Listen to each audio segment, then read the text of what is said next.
তো বন্ধুরা, সকাল সকাল অফিসের আরেকটা কাজ তোমাদের সঙ্গে ভাবি চলো শেয়ার করি। তো আজকের কাজ হচ্ছে পনির পরাঠা। তো কীরকমভাবে বানাই আমি চলো তোমাদেরকে দেখাই। পনিরটা ভালোভাবে এরকম কেটে নিতে হবে। তারপরে এইদিকে দেখছো বাঁধাকপি, টমেটো, গাজর দিয়ে কেটে রেখেছি, ওইটার একটা সবজি হবে। তো পেঁয়াজ একটা দিয়ে দিলাম, তারপরে কাঁচা লঙ্কা, জিরা আর লঙ্কা গুঁড়া, একটু গোলমরিচের গুঁড়ো আর নুন, একটু নুন দিয়ে ভালোভাবে মিক্স করে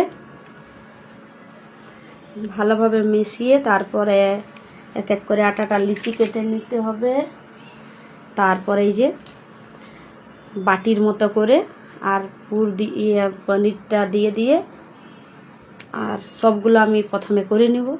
তো বাটিটা একটু মোটা করতে হবে, কারণ বেশি পাতলা করলে তখন পরে পনিরটা বেরিয়ে যাবে বেলার সময়, তার জন্য একটু মোটা রেখে ওইটা করতে হবে। তারপরে এই যে খুব আস্তে আস্তে চাপ দিয়ে দিয়ে বেলতে হবে, যাতে না পনিরটা বার হয়ে যায়। পনিরটা বার হয়ে গেলে তখন আর ভালো লাগে না দেখতে, বা করতে অনেক অসুবিধা হয়, পুড়ে যায় তাওয়ার মধ্যে।